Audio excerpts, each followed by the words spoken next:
Hello, my name is Starla Henderson with Runner House Quilts, and today I'm going to be showing you how to take your fabric and mold it and glue it around your template so that you can then next week be ready to put those pieces together.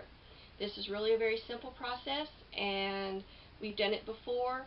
The pattern for this, for the winter sampler, the pieces are all really big, so that makes it easier actually, and I think you'll really enjoy this. It's a lot of fun to make.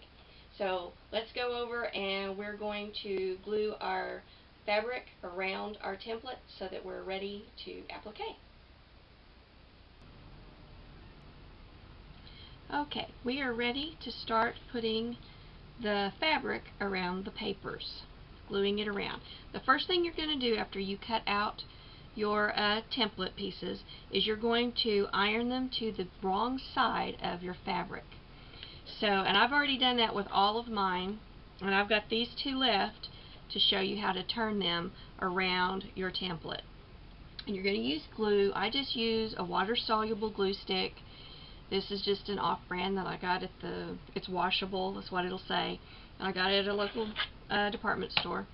And you're going to start, I can get the lid off here, you're going to start by making your points. And that is probably my favorite thing about this technique, is that I can get such sharp points. And if you look at this, this is one I've already turned. I'm going to get it up really close.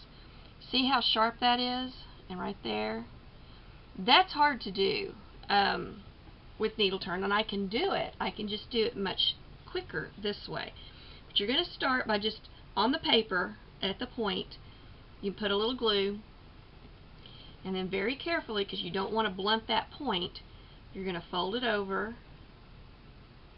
and hold it in place and press it.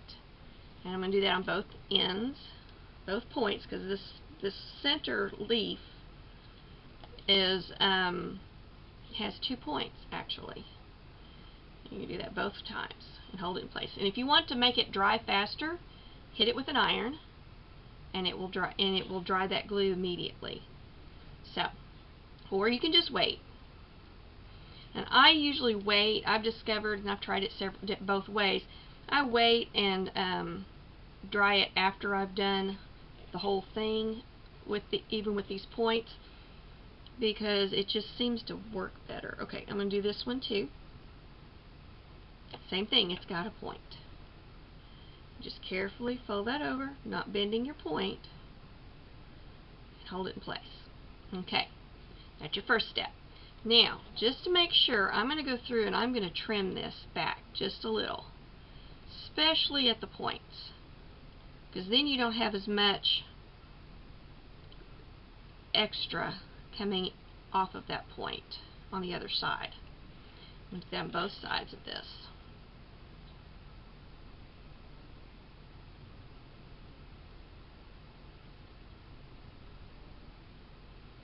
And I usually trim to about a scant 1/4 inch, sometimes a little bit less depending on what I'm turning, but you want it to have, you want something that you can hold on to. Now if you look at this piece, this one here that we just cut, it's going to be turned all the way around. Every bit of it is turned. This one is one with the swooshy lines, and this right here is not going to be turned. Something's going to lay on top of this part when we put it all together. So you don't turn this part. But I'm going to go ahead and trim out what I'm going to turn here, just like I did before. And I tried to leave a pretty good size 1/4 inch. I'm not as particular with that one. It gives me just a little something to hold on to and work with. So let's trim this all back.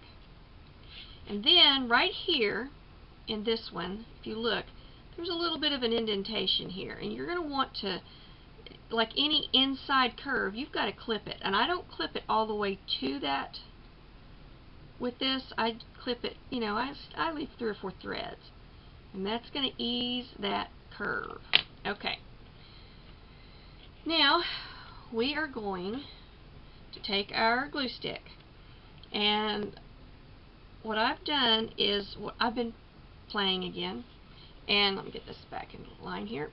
And I'm putting it on the paper this time and seeing if it's going to help me when it comes to sewing, if I don't have as much glue in the seam allowance along the seam. Okay, now I can feel the edge, and if you fold this up you can see that edge too, but I can feel it with my finger. So I'm just going to turn this all the way around like this. When I get up here to this other point, I slide my finger along that point, feel that edge, kind of turn it up, and then press it into place. Okay, I'm going to look at the other side. It looks pretty smooth, but this time I'm trying it with this. But you can use a cuticle stick. This is a little pressing tool that you can use, and it's plastic so it washes. That's why I thought I'd try it, and it works really well. And I'm just going to press that in place, smooth it out. Now I'm going to do it's the same exact thing with the other side, but first I'm going to look and see. I have where I trimmed this, because I trimmed it, it doesn't come over into my other seam, the other side. So I don't have to do anything there. I'm just going to take this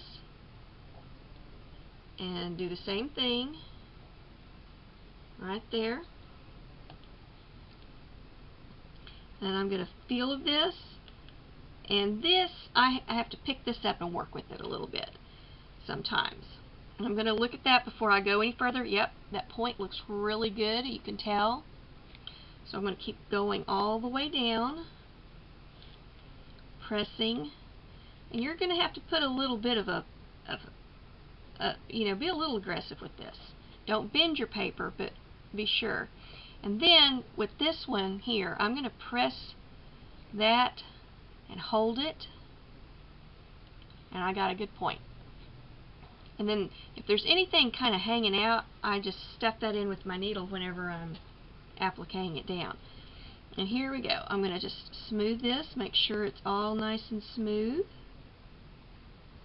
And some days I have more trouble with that than others, but today's been a pretty good day so far. Okay, that one is ready to just let it dry, and it's ready to add for the next step, which will be glue basting all of these pieces together. And this is the same thing. You are going to go into that point all the way down and into a little bit into the seam allowance here, down here, so that it'll glue down. And I'm just going to start molding it around the freezer paper, my template.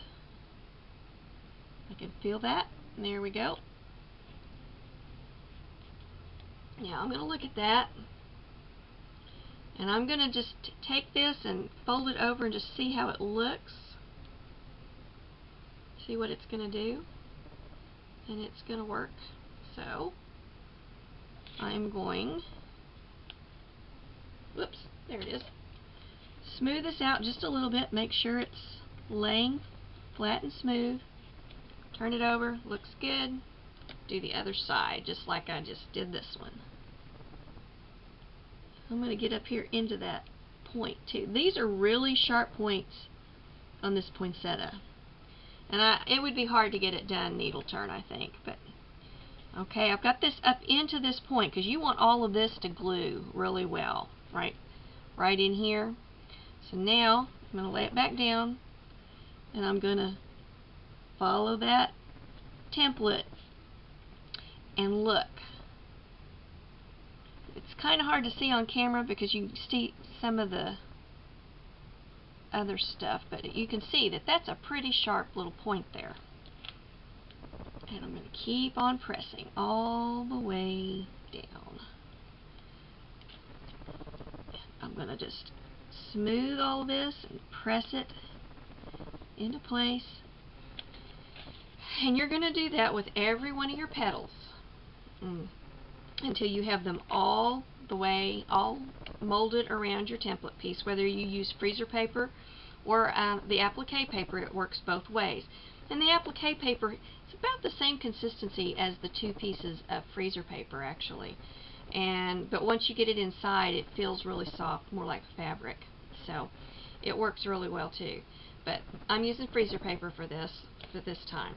And That's all you have to do to mold all of them. The next time we're going to be putting these together and glue basting them together and prep for the applique part. So my name is Starla Henderson with Fronter House Quilts.